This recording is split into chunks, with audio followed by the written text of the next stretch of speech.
यानी हम मनुष्य के जीवन को अवलोकन करेंगे, मनुष्य के अंदर उत्पन्न होने वाले विचारों को देखना चाहेंगे।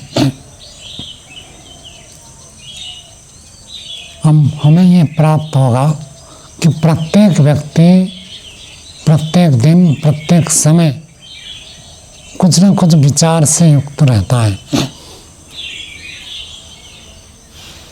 सबके अंदर विचार उत्पन्न होते हैं।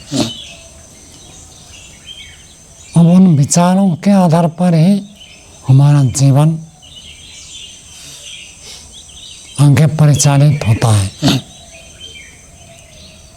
जैसे विचार उत्पन्न होते हैं वैसे व्यक्ति वाणी में बोलता है, और जैसे वाणी में बोलता है वैसे कर्म में करता है, और जैसे कर्म में करता है वैसे बन जाता है।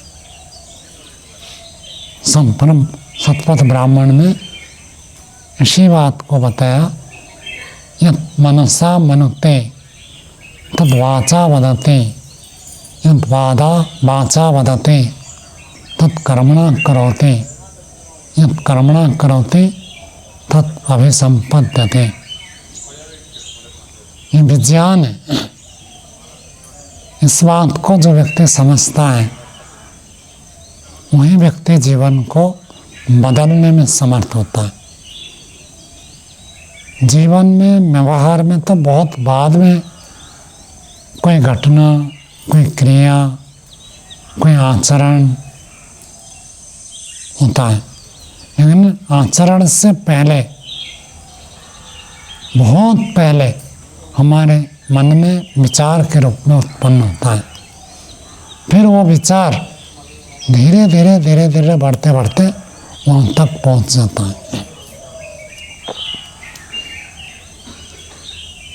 कौन से विचार हमारे मन में उत्पन्न हो रहे हैं उन्हीं को हमें देखना चाहिए।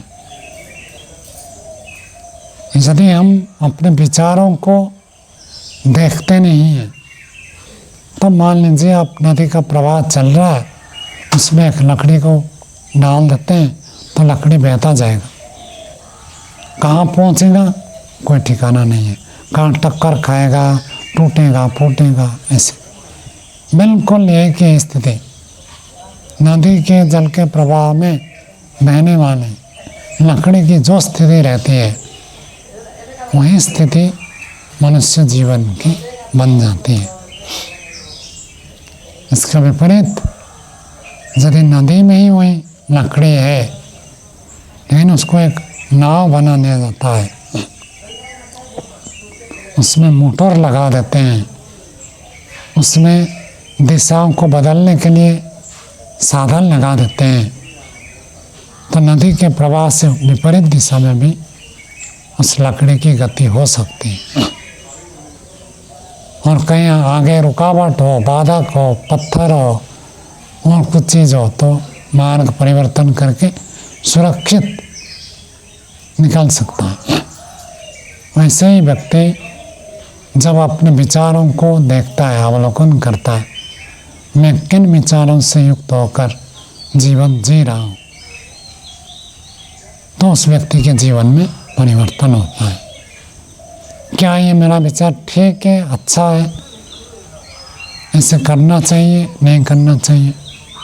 अनेक बार तो ऐसी स्थिति बनती है वही कार्य, वही व्यवहार, वही वाणी दूसरा व्यक्ति करे तो हमको बुरा लगता है, लेकिन हम उसको करते हैं। दूसरे करें तो हमको अच्छा नहीं लगता है, हम उसको बताते भी हैं, परिवर्तन करना चाहते हैं, उपदेश भी देते हैं मत करो ऐसे, लेकिन वही हम कर बैठते हैं। जब विचार का प्रवाह बहता जाता है तब व्यक्ति को पता नहीं चलता है, विचार को रोकना पड़ता है, फिर देखना पड़ता है कौन सा विचार।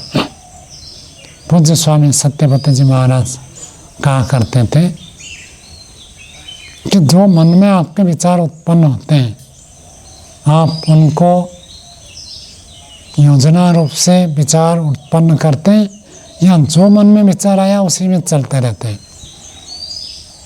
क्योंकि आध्यात्मिक व्यक्ति का निर्माण यहीं से होता है। मेरे मन में क्या विचार आ रहे हैं, क्या ये विचार ठीक है या गलत है, ऐसे करना चाहिए नहीं करना चाहिए, तब व्यक्ति बदलता है। अब ठीक और गलत कैसे निर्णय करें, क्यों ना, कैसे पता चलेगा ये विचार ठीक है ये विचार गलत है? बताओ, आपने तो बहुत सत्संग सुना, कैसे पता चलेगा? किसी को अच्छा लगता है वही किसी को बुरा लगता है। आपको अच्छा लगेगा कि 8 बजे हवन हो, दूसरे को अच्छा लगेगा 7 बजे हो, कैसे पता चलेगा?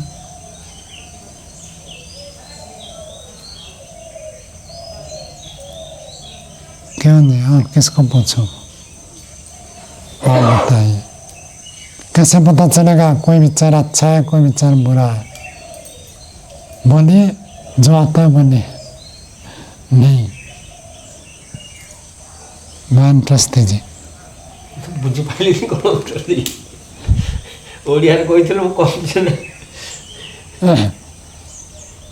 क्यों शिवानी जी? जो विरुद्ध वो नहीं करना चाहिए, जो वेद के अनुकूल हो उसको करना चाहिए। जिस काम को, जिस विचार को, जिस वाणी को ऋषियों ने अनुमोदन किया है वो अच्छा है, वो ठीक है, वो श्रेष्ठ है, उसको करना चाहिए। और जिसके बारे में ऋषियों ने नहीं बताया, ऋषियों ने अनुमोदन नहीं किया, और ऋषियों ने ऐसे किया भी नहीं, ऐसे विचार अच्छा नहीं है। ये एक नियम है, हमारे पास चाबी है। यदि हमारा विचार ऋषियों के अनुकूल है तो चलो आगे बढ़ो, वो करेंगे। और यदि ऋषियों के विपरीत है तो ऐसे विचार नहीं करना। विचार भी नहीं करना है, वाणी में भी नहीं बोलना है, व्यवहार में भी नहीं करना है। क्यों ऋषियों को माने? ऋषि भी तो हमारे जैसे मनुष्य थे, अनमोल जी। ऋषि भी तो हमारे जैसे मनुष्य थे, उनसे भी गलती हो सकती है, हमसे भी गलती हो सकती है। तो हमारा विचार को हम अच्छा ना माने, उनके विचार को अच्छा माने, क्यों? ईश्वर से ज्ञान प्राप्त किया, उन्होंने प्रत्यक्ष किया है। हम जो विचार करते हैं, ठीक उत्तर दिया, ईश्वर से जाना। और भौतिक पदार्थों के बारे में, भौतिक व्यवहार के बारे में भी उन्होंने उसका समाधि प्रत्यक्ष किया है। उन्होंने कह दिया लाभदायक है तो लाभ होगा ही होगा। हमको लगेगा कि भाई घी डालते हैं हवन में, घी तो खत्म हो जाएगा, घी को जलाने से फायदा क्या है, खाने से लाभ है। लेकिन ऋषियों ने इसको अनुभव किया है कि घी को अग्नि में आहुति देने से क्या लाभ होगा, हम नहीं जानते, वो जानते हैं।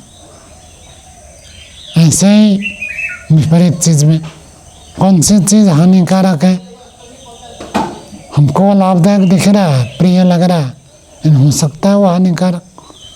ऋषि ने कह दिया ये हानिकारक है तो बिल्कुल पक्का है, तो हानि ही होगी, लाभ कभी नहीं होगा। तो इसलिए जीवन में हमें विचारों को ऋषियों के साथ मेल करते रहना चाहिए। मेरा विचार ऋषियों के अनुकूल है, ऋषियों के विपरीत है। जो व्यक्ति ऐसे मेल करके चलता है वो भी जीवन में मनुष्य से आगे बढ़कर देवत्व को प्राप्त करता है, देवत्व से ऋषित्व को प्राप्त करता है, और ऋषित्व से फिर जीवन मुक्त बनता है, फिर वो पूर्ण मुक्त हो जाता है।